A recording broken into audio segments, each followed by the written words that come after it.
useful. We'll give it a shot.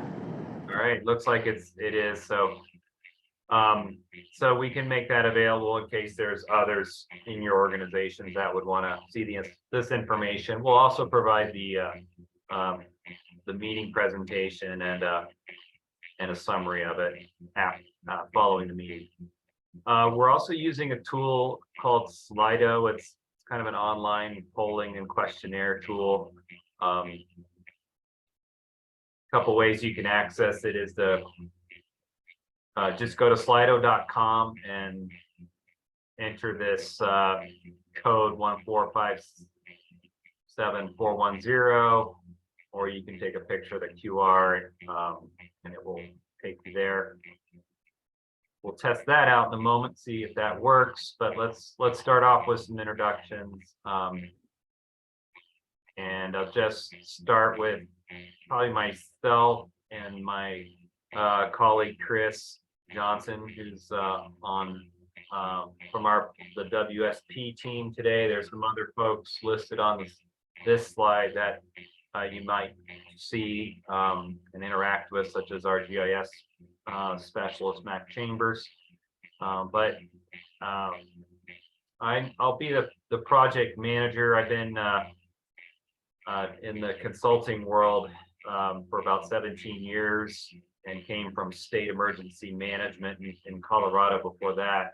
I am based in Colorado in the Denver area, but we've been doing these types of plans, multiple efforts across Iowa and other parts of the Midwest and Rocky Mountain West.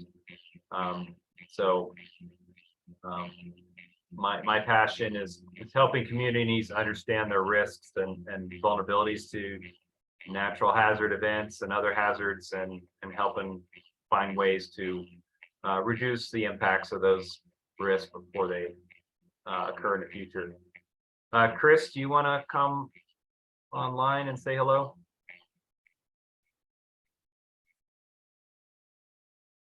Can you guys hear me?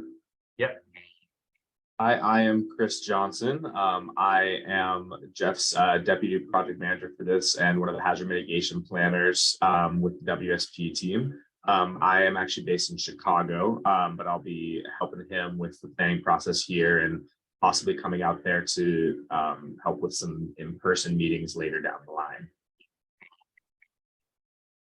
Thanks, Chris. And Melissa, I don't know how many folks you have there in the room. I don't know if we want to go through introductions. I do want people that are online to introduce themselves through the chat log, and I see people have done that, which is great. We'll want to make sure we record that. And then those in person, hopefully there's a sign-in sheet that you're also logging your attendance. But Melissa, you want to say a few words?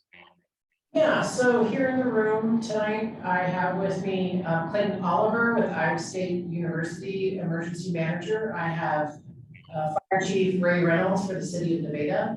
And I have Rod Geisinger, who's the Colo City Council member, is with us in the meeting. Just real quickly, I appreciate everybody taking time out of their busy schedules tonight to get onto this meeting so we can get down the road for the update. As Jeff mentioned, if you haven't identified yourself in the chat, please do, because we are taking attendance off of that. So I would appreciate it if everybody could sign in and give me their name and community. And thank you for coming. All right, thank you, Melissa.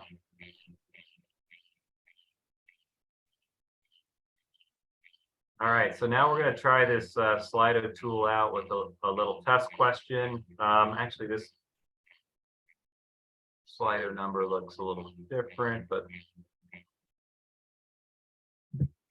all right, so I think I might have, oops.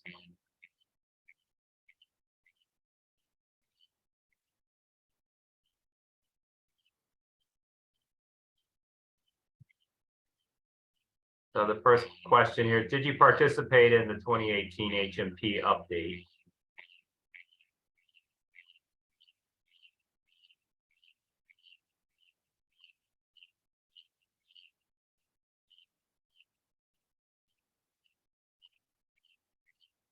So right now it's looking up, like 3/4 of you did not, and about 1/4 of you have, and that's fairly typical.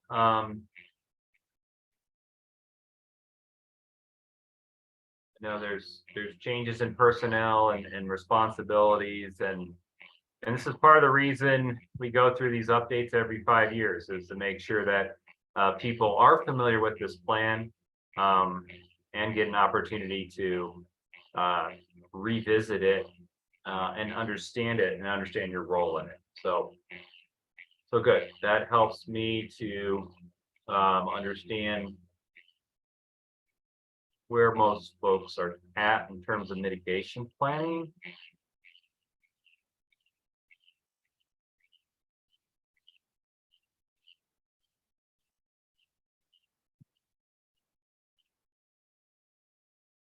So we'll start with an overview of hazard mitigation. This graph is just showing that there is a trend in rising disaster costs that's happening nationwide. This is the number of billion-dollar disaster events, and this is just data collected by NOAA. So it's focused on atmospheric hazards, doesn't take into account earthquakes or terrorism or other events. This is all just severe storms, flooding, winter storms, drought. And as you could see back in 1980, if you had 3 of these events that had crossed that billion-dollar threshold, that was significant. And now we're averaging more like between 10 to 15 or more a year.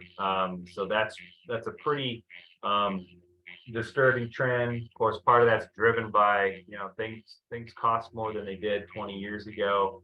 There's a lot more development. There's more people exposed to hazards and property, but it's definitely something that we want to try to make go the other way if we can. And the cost of continual cost of being impacted by disasters, and rebuilding and then getting impacted again, is taking a toll on people as well as on all levels of government. And addressing these is a priority because there's a cost to not doing anything about them. And we know that they are predictable and repetitive. It's not a matter of if, it's when it's going to occur. And then we know that there's things that can be done to reduce these losses in advance of them occurring that are cost effective and environmentally sound. And there's money available to help that. And then there's also the legal and moral responsibilities to look after the safety and welfare of your constituents as local governments. So reversing these trends is what hazard mitigation is all about. So the 4 phases of emergency management are shown in this graphic here. And mitigation really comes in preferably on the front end of the disaster, but there's often opportunities that present themselves following a disaster as well, and that can be integrated into the response and recovery. So any sustained action taken to reduce or eliminate long-term risk to life and property from hazards is how FEMA defines mitigation. And while things like sandbagging during a flood event might reduce property damages, you got to have the resources in place and the ability to get that in place quickly when that event happens. Whereas more sustained activity would be understanding where flood risks are and either using your floodplain management principles to to build wisely, either around, avoiding, or elevating if you do have to build in a floodplain as a more sustained mitigation action. The other good news is that several studies have shown that the financial benefits of mitigation. So in general, for the different types of hazards, there's an overall 6-to-1 return on investment for every dollar put into a mitigation project, and some of those ratios are even higher depending on the types of hazards and the types of projects. So we know mitigation works, and there's also more money out there to fund it, which is the good side of the trend that we're seeing. The Disaster Mitigation Act is the legislation that's requires all local governments to have a hazard mitigation plan in place in order to be eligible for certain pre- and post-disaster mitigation funds from FEMA. But aside from that, there's other benefits, including making sure you're doing things in a coordinated manner.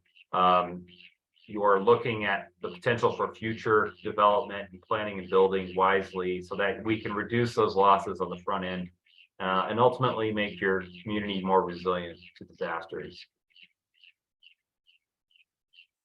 The grant programs, some of the common FEMA programs are listed on this slide, and we'll talk a little bit in more detail about the kinds of specific projects that can be funded through this. But this is, keeping this plan current will allow you the ability to apply for some of these grants.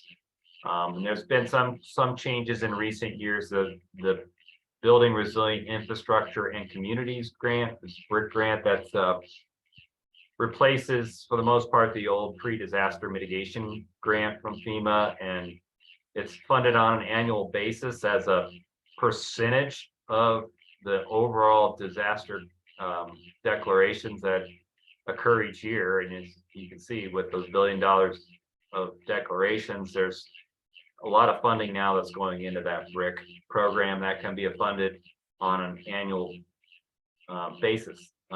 Whereas the HMGP hazard mitigation grant is something that gets triggered when there is a disaster declaration anywhere in your state, and funds become available for mitigation. And also want to emphasize, there's a lot of other state and local private funding out there too that can be leveraged for hazard mitigation. I'm going to turn it over to Chris to chat about the mitigation planning process and those requirements. Thanks, Jeff. All right. Hi, everybody. So I'm going to go over, as Jeff just mentioned, some of the planning process and requirements, the steps we'll go through in this plan update. To summarize, the overall planning process will include a review and analyzing of each section of the plan, updating the risk assessment. This will be a big portion of the update process, where we're going to note changes in vulnerability and risk, both positive or negative, due to growth and development changes and or successful mitigation projects, things like that. We'll be updating the capability assessment and also noting changes there. So these are things that the county has in place currently, which help to achieve mitigation goals. Things like regulations and ordinances, financial and staffing capabilities, educational programs, and we'll go over those further later on in the presentation as well. We're going to review and update the goals and objectives, report on the status of the previous mitigation actions from the 2018 plan. So what has been completed, what has been potentially deleted, and anything that maybe has had progress started on it but is not yet done, and we wish to carry that forward. And then importantly, we will also be identifying and developing new mitigation actions. And finally, establishing methods for how the plan is going to be maintained going forward. Next slide, please. FEMA has developed guidance for mitigation planning with a 4-phase process, which you see right here. So that includes organizing resources, conducting a risk assessment, developing our mitigation plan, and then adoption and implementation of the plan. We are currently in phase 1, organizing our resources. Next slide. So with that phase 1 getting organized, one of the first things we need to do is obtain community commitment to participate in the process and commitment to mitigation efforts. We need to determine and establish the mitigation planning team and also determine the planning area. Next slide. Here we have the list. So this is defining the planning area, identifying all of our participating jurisdictions, as well as interested entities like school districts and Iowa State University. Any of these that wish to participate in the plan, or sorry, that intends to adopt the plan, must participate in the planning and update process. Next slide. Next is establishing the Hazard Mitigation Planning Committee. So the first place we would want to look there is county representatives from city and county representatives from these various departments. So we have listed here some of the departments from Story County that might have an interest in hazard mitigation planning. And then again, the city departments from the participating jurisdictions. One place to start is obviously this meeting here. As well as looking at the previous hazard mitigation planning committee members that were involved in the 2018 update. And then looking at other groups such as the LEPC for Story County and identify those that could participate and provide information for this update. Next. Some key stakeholder departments and agencies that we want to involve would include FEMA. Also state agencies, Iowa Homeland Security and Emergency Management, the Department of Transportation, the local business community for Story County, any private or nonprofit organizations or NGOs, that the Planning and Zoning Commission, and also your adjacent counties and cities.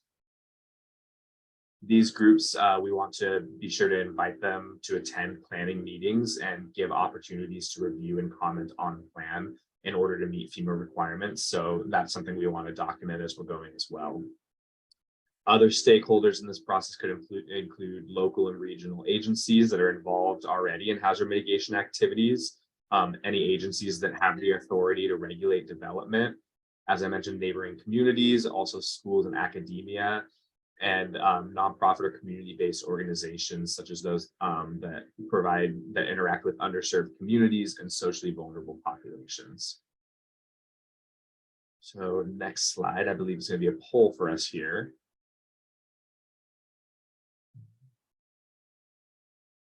Let's see if this is working.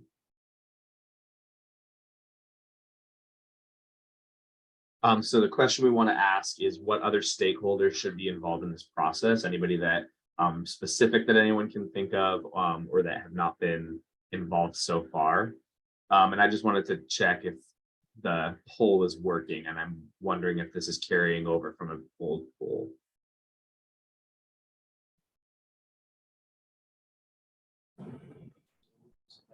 Being told that you log into it, it's going to BV County's, one of his counties poll. Looks like there's some problems there. Here, it's already been dropped in the chat here, but yeah, my apologies. That code that's showing on screen is not the correct one. It is actually 1457410. That will take you to the Story County.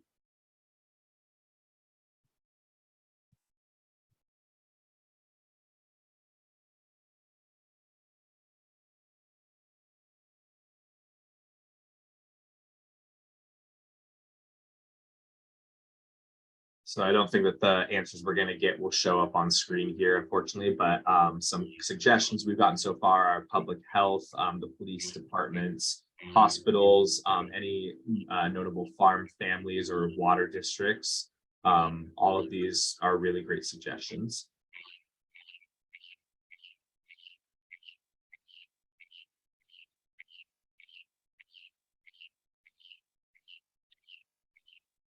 if we have farmers on this list, why do we have Farm Bureau? Sorry, that's a screenshot of the previous one. So that one's actually not an active poll.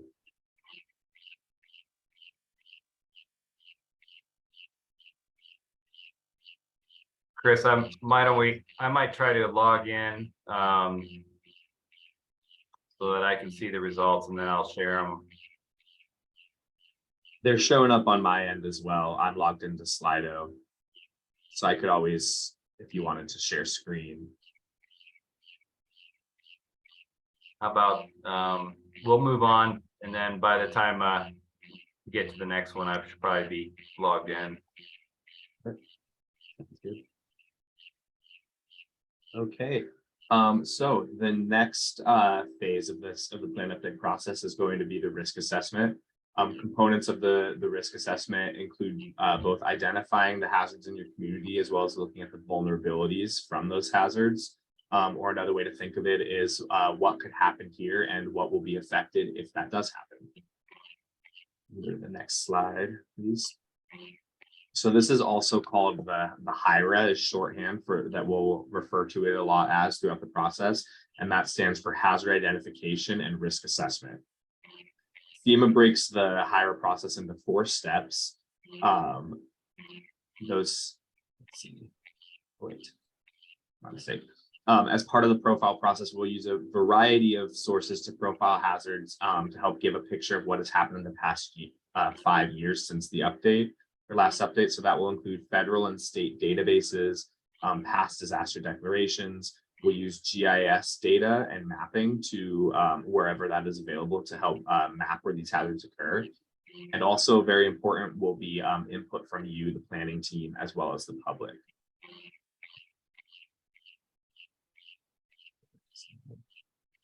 The hazard profile will include a description of the hazard, the expected magnitude and severity of the hazard, or in other words, its impacts on the community, as well as where the hazard is located spatially. So for instance, some hazards like weather-related hazards will likely impact the entire county, whereas others such as dam incidents or flooding may impact only one area of the county, much more so than it may impact others.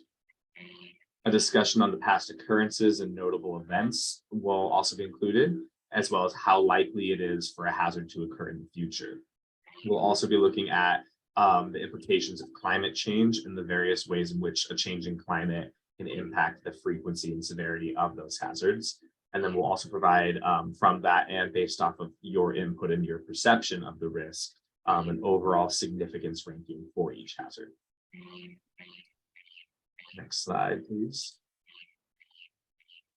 So the vulnerability assessment will then be looking at what will be affected by these various hazards. So this will include an inventory of the numbers, types, and approximate values of structures in the county, and assessing the ways in which they're exposed to the identified hazards. So for hazards like flood or dam failure, this could mean structures that are located within the mapped floodplains and inundation zones. The same will also be done for your critical facilities and infrastructure.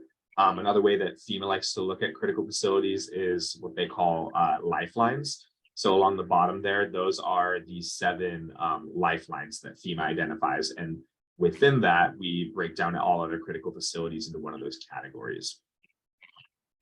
We'll also want to look at your historic, cultural, and natural resources and see what might be vulnerable there, and provide, where data is available, estimated losses for various hazard scenarios. Next slide, please. So we will also, as I mentioned before, we're going to be reviewing the community capabilities. So that will be, that's intended to do an inventory of what is already in place for the community, such as policies, programs, or ordinances that address hazards and reducing the vulnerabilities from those hazards. For example, floodplain ordinances for those communities that participate in the NFIP, a tree trimming ordinance, building codes, burn bans, things like that are all intended to help reduce your vulnerability to hazards. We'll also be looking at technical and fiscal capabilities, such as staffing and the various abilities to produce funding in the county. And we'll also be looking at not only the existing capabilities, but where those capabilities can be improved or enhanced going forward. We're going to want to identify any updates to plans that are in the works right now, such as capital improvement or comprehensive plans. Some examples of capabilities include building code effectiveness grading schedule ratings, elevation certificates. If you have a resiliency planner or transportation planner on staff whose expertise may help with mitigation projects, and education and outreach programs that may already be going on in the community that help engage and educate your community members. Next slide, please. So phase 3 will be to develop a mitigation plan. With this, we're going to review and update the goals that were identified in the 2018 plan, see where these might still be relevant or where we want to update or add to them. We're going to come up with mitigation alternatives. So identifying actions that will help to reduce your vulnerability, and then draft an action plan from that, which will include updated statuses on all of the actions that were identified in the 2018 plan, as well as any of the new actions that we come up with. Next slide. I'm going to go through some examples right now. Later on in our third meeting, we'll really get into this in depth about developing new actions. So FEMA recommends looking at mitigation alternatives in 4 different categories. These are plans and regulations, structure and infrastructure projects, education and awareness efforts, and natural systems protection. With these actions that we develop, we're then going to have to prioritize them as well for the development of the mitigation action plan. And then I'm going to go over some on the next slides, some specific examples of some actions. So for flood acquisition of flood-prone properties is one action that could be developed. Dry and wet flood proofing of structures, elevating structures, minor localized flood reduction projects such as detention ponds, channel stabilization, new policy changes. So levee projects, if there's no duplication of any programs already going on with the Army Corps, and infrastructure retrofits like culverts, bridges, things like that. Next slide, please. For some examples for winter storm are ensuring development and enforcement of building codes for snow loads, burying overhead power lines, informing the public about severe winter weather impacts, organizing outreach efforts to vulnerable populations and promoting accessible heating centers, and retrofitting public buildings to withstand snow loads and prevent roof collapse.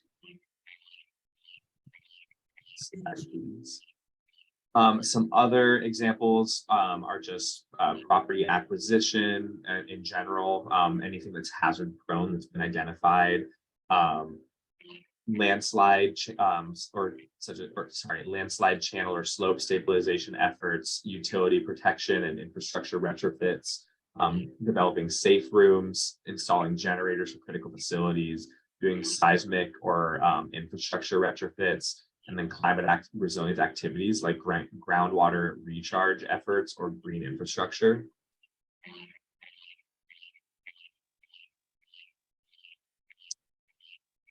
And then at a future meeting, as I mentioned, we're going to be working on updating the mitigation action plan, which is going to include providing the status of actions which are identified in 2018, noting what has been completed and what have not been started or finished yet, and what actions we want to carry forward into the plan update. We're also going to be developing, as I said, new mitigation actions. FEMA requires that each participating jurisdiction has at least one mitigation action addressing each hazard. We will also be NFIP participants in this process must also address continued compliance with the NFIP regulations. The next slide, please. So there's going to be phase 4 of this, plan adoption, monitoring, and evaluation. We're going to have 4 drafts of the plan that we develop. So there's going to be an internal draft for the HMPC to review, then a public review draft, which we'll actually put out to members of the public to try to get their input, then a draft for the state to review, and then finally a draft for FEMA to review. And after that, once we've addressed all these comments, it'll be ready for adoption. Adopting the plan does require official adoption by the governing board for Story County, and that also does require final FEMA approval. And monitoring the plan will involve assigning a project manager and integrating the plan into other plans and mechanisms in place in Story County. Monitoring changes in hazards and vulnerabilities as the county grows over the next 5 years, tracking progress annually on the mitigation actions, and then also reporting on progress and publicizing successes. And then throughout all of this, we want to evaluate the plan and see if it's achieving our goals. And then for plan implementation, we want to keep the plan current. So we need to revise the plan as necessary. The Disaster Mitigation Act requires that this be done every 5 years. Throughout this process, we also want to continue public involvement. And then we also want to integrate the plan into other existing plans and processes to help strengthen mitigation efforts. So the comprehensive plan, any THIRA, which stands for, I believe it's threat. I'm sorry, I forgot what it stands for, but THIRA and HIRA are different. Community wildfire protection plans, if those are in place. Continuity of operations planning, recovery plans, any training or exercises that are already ongoing, things like that. All right, next I'm going to go over the role of the Hazard Mitigation Planning Committee. So for the members of the Hazard Mitigation Planning Committee, we need you to attend meetings and participate in the planning process. Provide requested information that we need to update or develop the jurisdictional annexes, review the plan drafts and provide comments back to us. We need to identify mitigation projects specific to your jurisdiction for all profiled hazards, and then also, as I said, provide statuses on the previous actions, assist with and participate in the public input process, and then also coordinate formal adoption. Next 2 slides. Similar for the participating jurisdictions, we need a representative from each jurisdiction that wishes to adopt the plan to be part of the Hazard Mitigation Planning Committee and to participate in the process. So this includes coming to meetings and providing input or information where you can, coordinating with the other departments and agencies that are in your jurisdiction to see what updates and info they might have, updating jurisdictional information, identifying new actions, and completing and returning the plan update guides, which Jeff will go over later on, and then coordinating formal adoption for your jurisdiction as well. Next. Right, and then for other stakeholders, we want as many stakeholders as we can get to attend the HMPC meetings or stay in the loop via email, provide any data or information that you might have that will be helpful to us in the plan update process, partner on mitigation efforts. So sometimes public-private partnerships are really successful for mitigation actions. Assist with the public input process, maybe through pushing this out through your own internal channels, and also review and comment on the draft plan. All right, and with that, I think I'm going to kick it back to you, Jeff. Thanks, Chris. Before I move on, is there any questions on any of the stuff we have covered so far?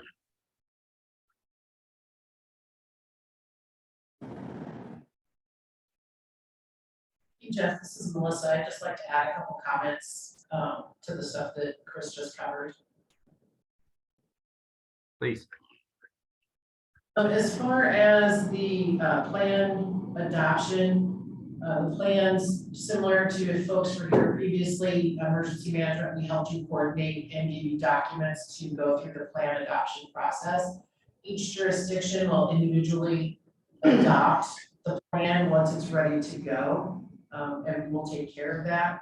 And all of the monitoring and things that Chris talked about, that falls under the responsibility of emergency management to continue to monitor that plan and assist the communities with any changes.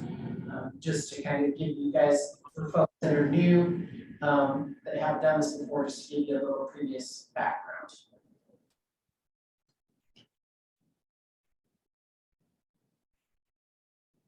That's all. Okay. Any other comments or questions? So now I want to start moving into the actual update process with the first thing we do when we revisit these plans is look at the list of identified hazards, because that drives a lot of what the rest of the content is in the plan is. So that these are the list of hazards that are addressed in the plan that was last updated in 2018. And this is a pretty common list. Generally, the state hazard mitigation plan has a similar list, and we kind of compare the local plan to make sure that our list is comprehensive, but in some cases there could be differences. I guess one thing that I want to make more clear is there is some new FEMA policy around mitigation planning that actually takes effect officially in April 19th. So, and there's been some changes in that guidance or requirements for these plans. One of those changes is and we noted this on a previous slide where we said every jurisdiction has to have an action for every hazard identified. So that's different. It used to be you just had to have an action. If your jurisdiction identified, let's say, extreme heat as a high significance hazard, FEMA expected you to have a corresponding, mitigation action or project identified to reduce the impacts. So now we rank these hazards, as I'll show you in the next slide, based on their level of significance. And this is the way that we rank hazards. It's based on the probability of it occurring, its magnitude or impacts to the jurisdiction. Is there warning time? Do we have advanced warning or little warning? What's the duration of it? And this CPRI, it's a calculated priority risk index, is something that the state used to use. But another change is the state has moved away from using this in their state mitigation plan. So we'll be using probably a more qualitative assessment. This one assigns a ranking based on a numeric, which leads you to think it's more quantitative than it really is. But in any event, we'll come up with a planning significance for the hazards.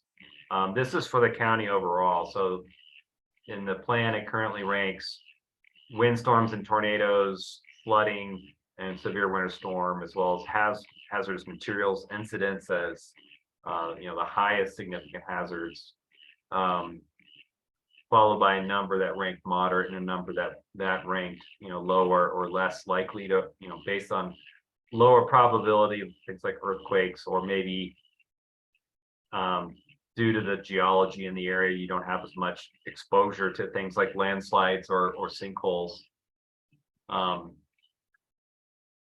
So back to my original thought about having to have a hazard for a mitigation action for each hazard. I think this time around in the plan update, we should take a hard look at the list.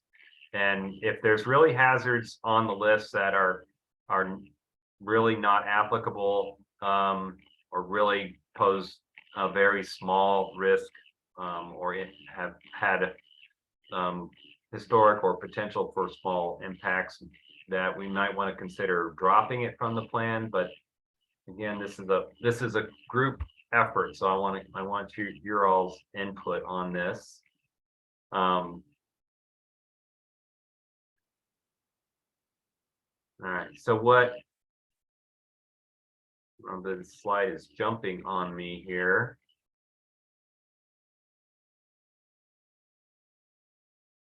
But there should be a Slido poll related to hazards.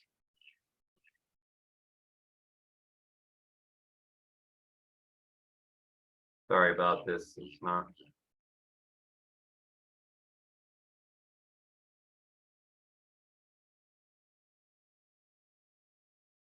Technology is not working too well. Yay. But basically, I'd like to get your thoughts on the hazards and whether we should change that list in any form or fashion, or add. There's also the option to add something that may not be on the list. Any initial thoughts on that topic? Please either speak up or put it in the chat for now while I get Slido going. Hey Jeff, this is Melissa. So just confirming with that list that we've had in the past, just to make sure this is clear in everybody's mind. If we say all of those, that whole list are risks that we've identified in county, every jurisdiction has to create a mitigation action versus trying to focus on certain ones that have a greater impact to their community. So looking at landslides, we have maybe some communities, or let's use sinkholes. We have some communities that are not at risk from sinkholes, but if we say that's a hazard, then they have to come up with a strategy for it, even if it doesn't impact them. Is that what I'm understanding you to say? Well, we can say, a community can say that hazard is not applicable to them, and then they wouldn't need to have something for it. Okay, so we have that overall risk list, but each community then can take that list and say, these are the only ones that affect us, and there's strategies from whatever list they create. Is that what I'm understanding? Correct.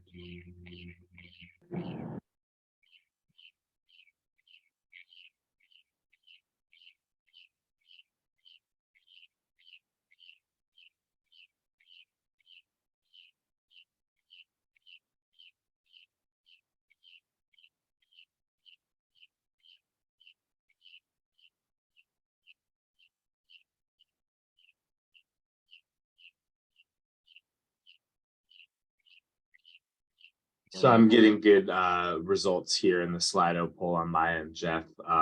Just so you're aware, we'll have those responses available to download and include in the summary.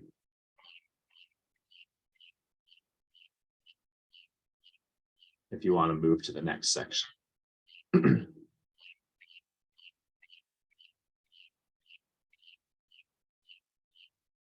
Okay, I think I'm.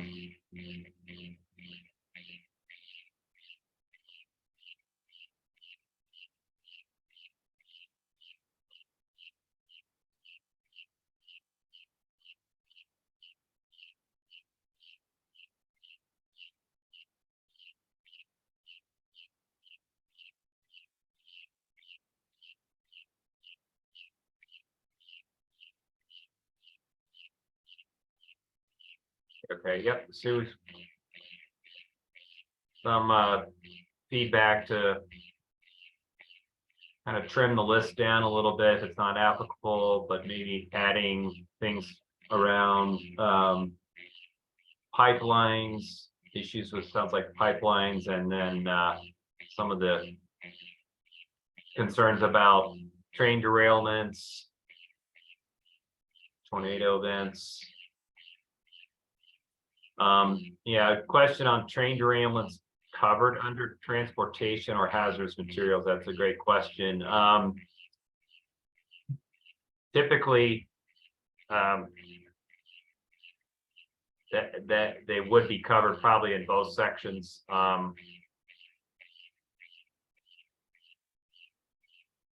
Because train derailment's a hazard in and of itself, but as we've seen in Ohio recently, when combined with the hazardous material, that can be pretty impactful.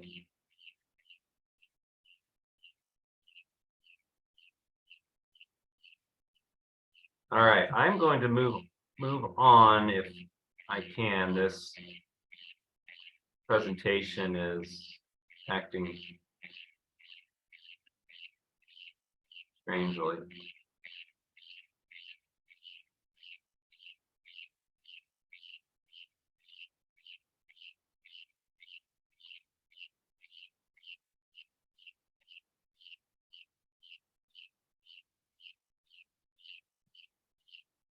Bear with me one moment.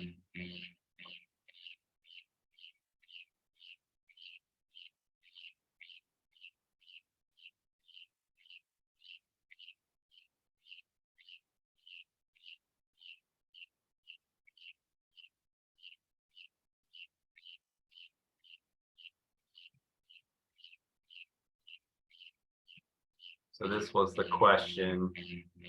Should the hazards list be refining only those with the most potential to cause damage or impacts, or those that are feasible for mitigation?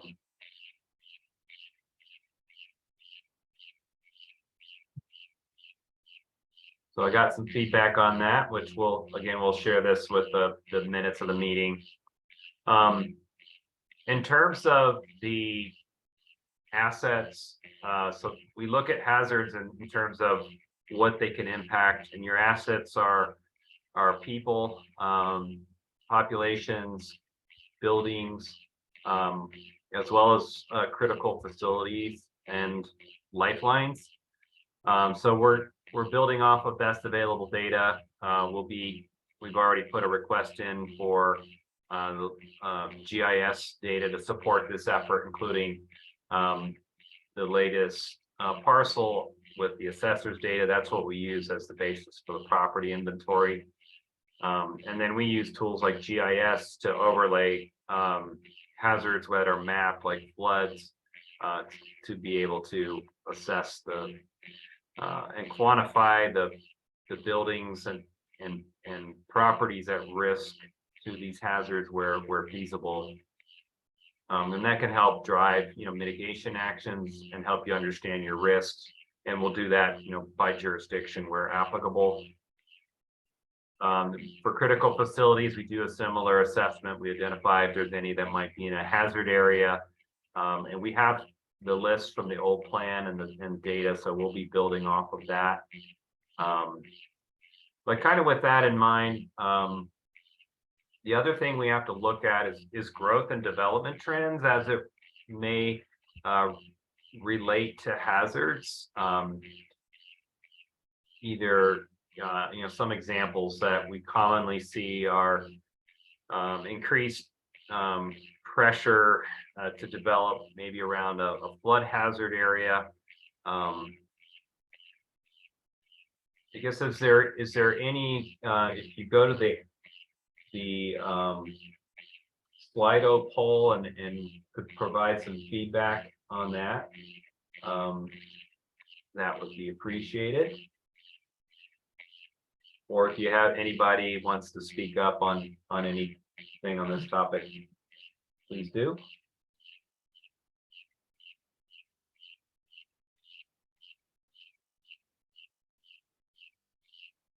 So I see some things about some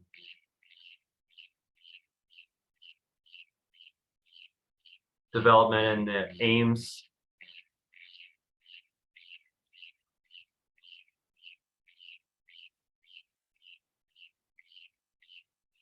number of, sounds like you're seeing some growth in housing units.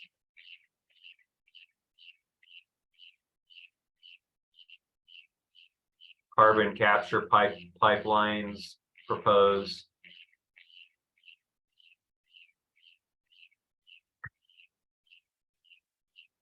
Changes in local regional industries that may have changed hazmat transportation trends.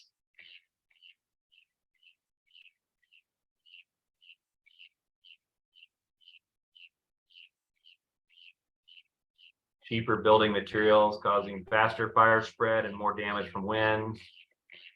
Industrial parks going in. All right, it's some good info here. Appreciate the feedback.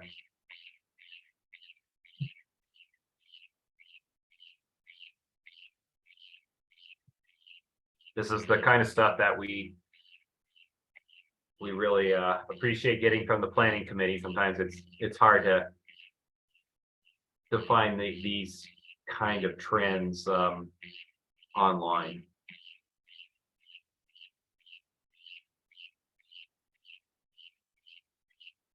Lack of building codes in some communities that can be noted in the capability assessment as well. Maybe there's some potential to improve capabilities.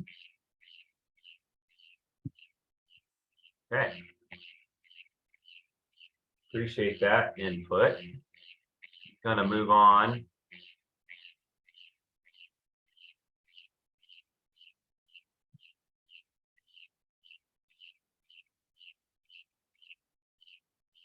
One thing we'll be looking at a little further into actually at the next time we meet together is the update of the mitigation strategy. So Chris touched on this earlier, kind of we have our goals, which are our broad vision statements.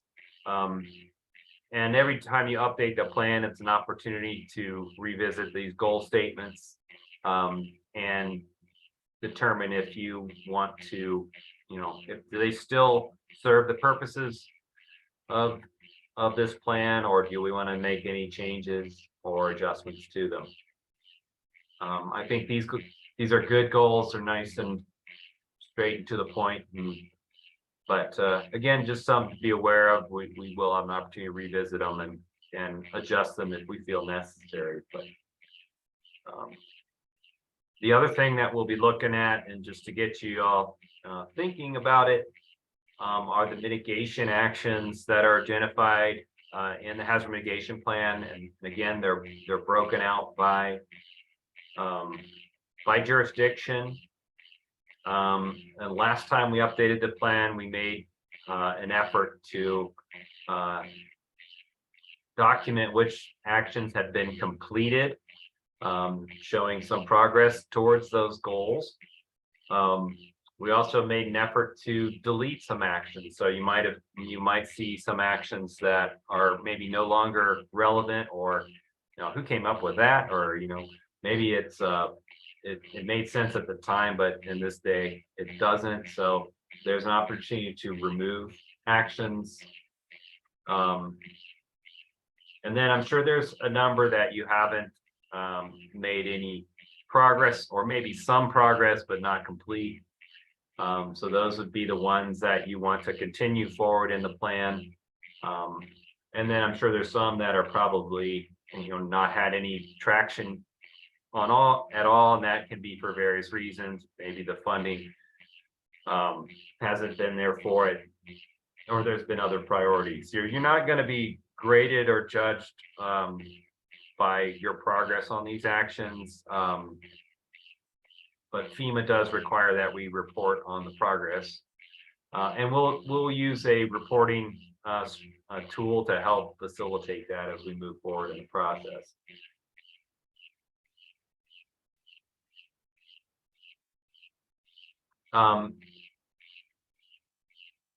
And so in there's a table in the plan that lists all these actions with a title, what hazards are addressed, who the lead entity is. And so I encourage you if you're not familiar with the plan, to start getting familiar with the actions that are specific to your jurisdiction, because we are going to be asking you what the progress or status of those actions is. Just a kind of a heads up for now. We'll get it more into the mitigation actions in a future meeting. One other thing that we need to do is coordinate with other agencies. Maybe there's some related planning efforts going on in your jurisdictions. Maybe there's been some recent studies related to hazards that could help inform this update process. So that's what I want to talk about next. In terms of resources, hazard information on hazards, we have our typical go-tos, including we'll be building off the previous plan, the state hazard mitigation plan. The NOAA has a weather database of hazard events that you can search by county. So we'll be using that to identify the significant events that you've had in the last 5 years. But any others, risk studies that you might be aware of, please either email us or put a note in the chat if there's some specific sources we should be made aware of. And on a similar vein, we'd like to know if there's other planning efforts that this plan either should be maybe linked with or could build off of or integrate. FEMA emphasizes integration of the mitigation plan and other planning mechanisms, because the more it's integrated with your other plans, it becomes more of a day-to-day thing, not just a plan that sits on the shelf. So some of the related plans are you might have capital improvement projects that might have a bridge replacement or a culvert that are undersized. That's a mitigation project, so that could be tied in with this plan. You may have flood specific plans in place. The other thing that we need to know is has this plan been integrated or cross-referenced in any of your other planning mechanisms in the last 5 years? So we do have to report that out. So I'm going to move to another Slido question, which is, what other plans, reports, or process should we be reviewing or coordinating with as we do this update process?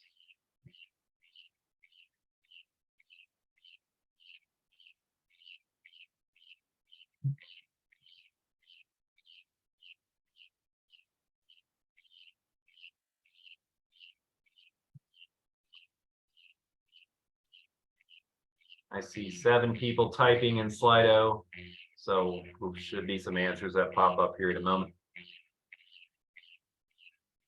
County's COOP-COG. So that's continuity of operations plan, continuity of government. County and city strategic development plans, that's a good one. Department of Agriculture for animal disease, city storm sewer improvement plans, fire code. County's working on debris management plan and site.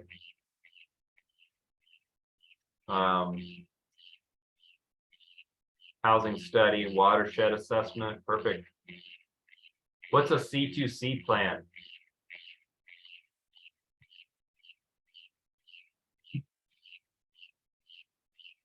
Not familiar with that one. The county's comprehensive plan. Okay.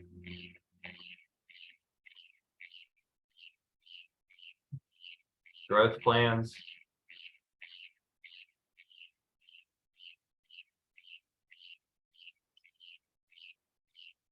several changes, updates, procedures after dealing with the derecho. Pipeline emergency plans. Yeah, okay.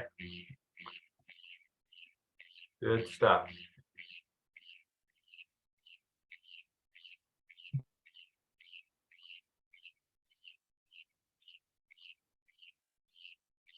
I wanted to talk about planning for public involvement, which is another requirement. So the requirement is there's at least 2 opportunities for the public to engage in the process. So during the drafting stage is one of those. So and then prior to approval, we'll put the plan out for public review before it's finalized. So what we have in our scope is to provide some assistance with this public involvement. And it's actually, this meeting right now is open to the public, so that's another way we're being inclusive, engaging, and including the public, because the public can often have good ideas on where projects might be needed. They might be aware of certain problem areas for drainage, for example. So it just strengthens public support, avoids being blindsided by this planning effort, makes it more fair and open, and the public can be a source of some good ideas. So one of the ways we'll do public outreach is through an online public survey, and this will typically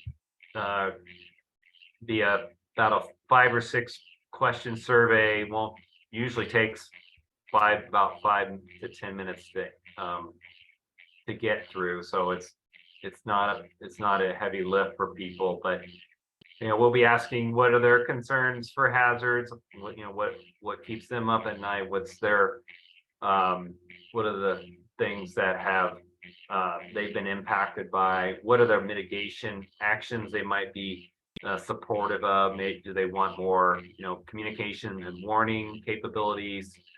Do they want more flood mitigation projects, that kind of thing? And then we'll advertise the survey through your typical public information channels. So we'll develop a link to it and then share it out with this group, and then we encourage you to share it far and wide, and we'll give them at least a month to fill it out, and then we'll share the results with the planning committee. But there's other opportunities if there's really any public forum that might be appropriate to bring up the fact that, hey, we're doing this hazard planning process, update process. Feel free to note that at any of your public meetings that are coming up that might be related to other events. We do have a backgrounder, like a 2-pager that can be shared that provides general information on the planning effort and how to engage with it. So the next slide of question I have is, are there any upcoming opportunities for outreach at scheduled public meetings or events that you might be aware of? Jeff, just to let you know, the survey and the 1-pager did go out to the list that I had at the time when we started this. We have also shared it on the emergency management Facebook page, the link to the survey. So communities can feel free to go grab that and continue to share that across their social media.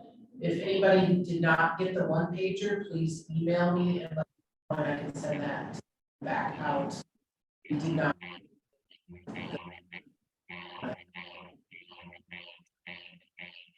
That's great. You're on top of it, Melissa. Appreciate you getting that out, and appreciate everybody else's assistance sharing that with a lot. Social media is is a great tool, but some of you may, have school districts, for example. You probably have your parent email list and messaging and newsletters and things. So it's great to be able to push this survey out through those mechanisms as well. So yeah, regular city council meetings are a good way to raise awareness of this, as well as things like the farmers markets and the community fairs.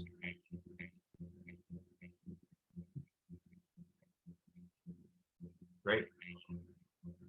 So just keep in mind, and then if you do make an effort to at one of these events, if you could just remember to either get some sort of documentation of it. It can be an email and say, hey, we talked about it at this meeting on this date at this place. Or if you had a sign-in sheet or something that, or any like screen captures of advertisements of it, please do share that. But getting some good input here. So keep that in mind moving forward. All right, so I get into the wrapping things up here with the project schedule and kind of the next steps.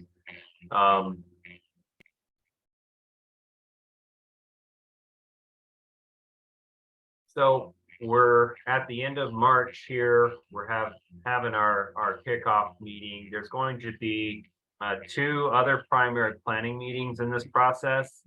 The second meeting we'll get together after we've had a chance on our side, the consultant side, to update the hazard identification and risk assessment. And that usually takes us a few months to get through. So fairly labor intensive. But in the interim, we'll be having pushing out the public survey, starting to gather public feedback. We're also going to be sharing with you this week a plan update guide. I'll talk about that in a moment as a way for you all to start collecting some other information specific to your jurisdictions. But we'll probably be getting together in the June timeframe with a review of the risk assessment, the update highlights. And then after that meeting, we'll have the draft of the risk assessment portion of the plan for you to review and use as a basis for updating the mitigation strategy. So the focus of meeting 3, it will be the mitigation strategy. That's a very important meeting to attend because, like I said, we're going to need some input on that from every jurisdiction. Stakeholders are also welcome to attend, and if you're working on or want to partner on some mitigation projects, that'd be a good opportunity to brainstorm those. That meeting in particular will be we'll try to do that one mostly in person. The second meeting can be done virtually or hybrid, but I think that third meeting is best done as an in-person group workshop. So that'll be towards the end of the summer, that meeting, and then after that we'll have the components to start drafting or have the ability to put together a complete draft. And as Chris mentioned, we'll have a draft that will go to this committee for review and feedback. Then we take that feedback and turn around the public review draft, and then that so that'll probably happen more towards the end of the calendar year, so that by the beginning of 2024 we'll have a plan that's in shape to go to the state for review. The state will review to see if it meets the FEMA requirements, and if they see any potential issues with it, they may ask for some revisions to it, and that's then we address those, turn it to FEMA, and then typically when it, gets through the state review, FEMA's good with it.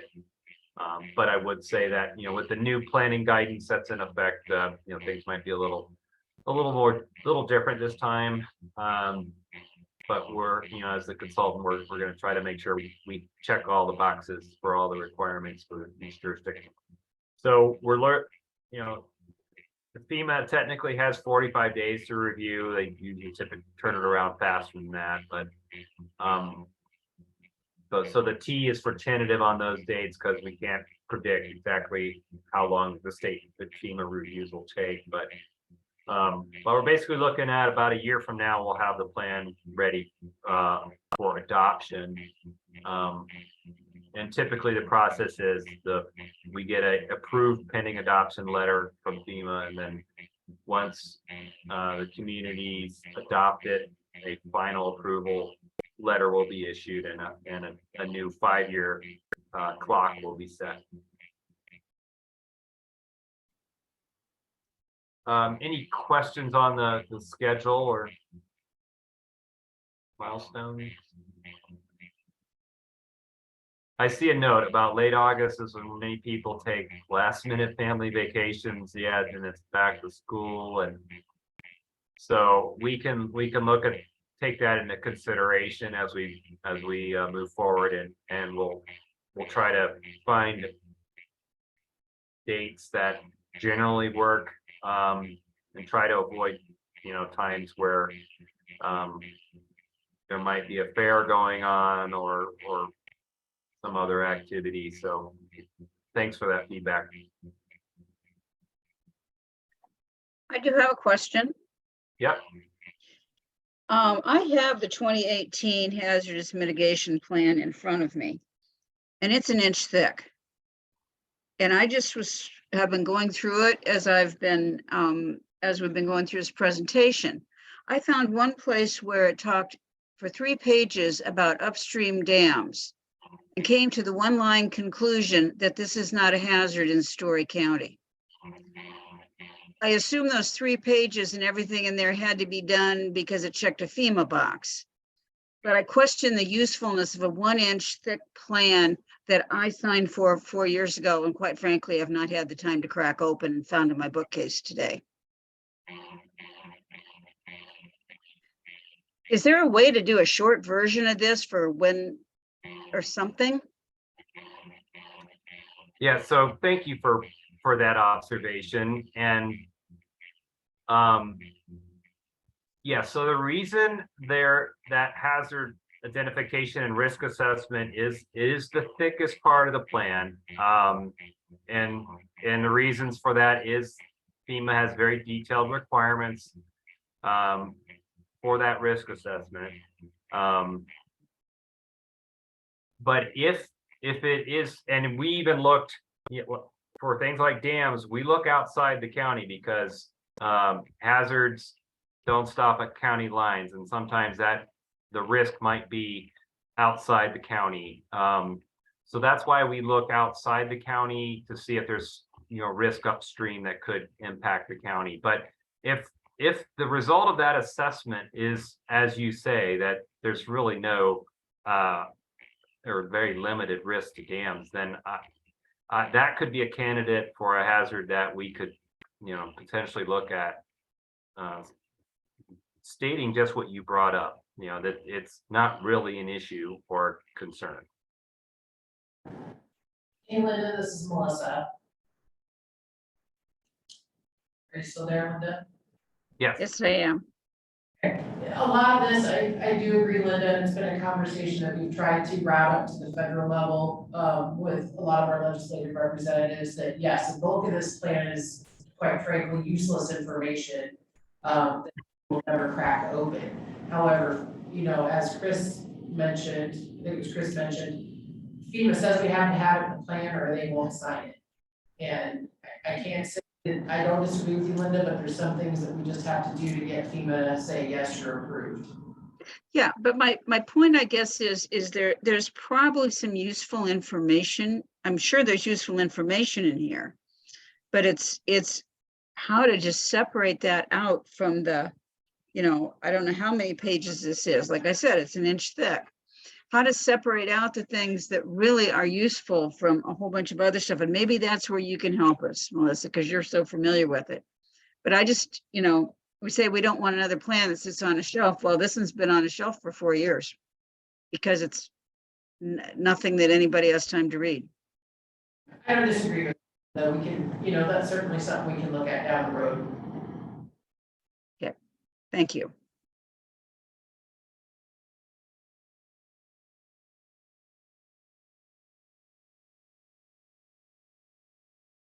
Yeah, and we'll be taking a look at ways to try and summarize that risk as we go through the update, so that it's, yeah, the detail is there if you want, if you want to get into the weeds of it, but we'll also try to make it so you can find the key points quick. There was another point I was going to make there, but yeah, that's why I was kind of emphasizing too, if you really want to make the plan more useful, and by maybe taking a hard look at some of these hazards and maybe trimming that list a little bit will help reduce the volume of plans. But I also, and I meant to say this earlier, this plan, as you can see, a lot goes into it. There's a lot of good detailed information. So think of it how it could inform other like emergency plans. I mean, if you've got a flood bearing down on your jurisdiction, pull out this plan, because there's details in it about what could potentially be impacted. So just keep that in mind as well too. There is utility in this plan beyond hazard mitigation. All right, so that's a good segue to some of the initial information needs. On our side, we're actually WSP, not Wood anymore. But we are going to work on updating the HIRAC. We're already collecting, GIS data. We've already done the public survey. In terms of the county and the participating jurisdictions, again, start getting familiar with the plan. Recent hazard events.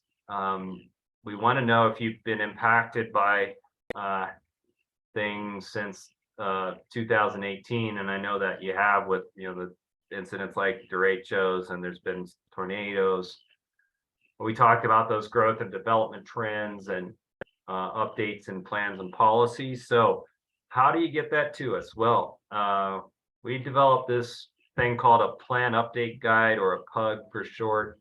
And this is going to be distributed to each jurisdiction. I'll get them to Melissa, and then she'll be sending them out. But the intent of them is to focus your review on what's relevant to jurisdiction and what might have changed in the last 5 years. So that's what we're really after. What did some things may not have changed. Your community capabilities may not have changed, but you may have developed or updated some plans. You may have developed a tree ordinance that might relate to hazards. Things like that we want to know about. We want you to look at the hazard. There's the hazard identification and ranking. And again, take a hard look at that. If you think this hazard is not applicable to my town or school district, then indicate that. But those that are significant, that you are concerned about and that are causing problems, we want you to indicate, especially that they are an issue. But also keep in mind, FEMA will want to see mitigation actions for those hazards. We'll also be, so there's basically some information in that guide that will, and some questions that get at the things we really need to know. at this point in the planning effort. So, so stay tuned for that. There's one that we tailored for each jurisdiction. And that's really all I have for this meeting tonight. Any final comments or questions before we adjourn?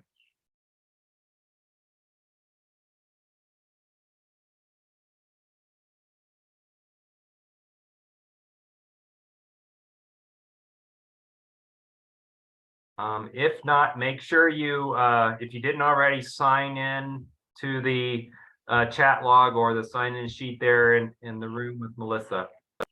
But appreciate everybody's time and look forward to working with you as we get this plan updated. Thank you.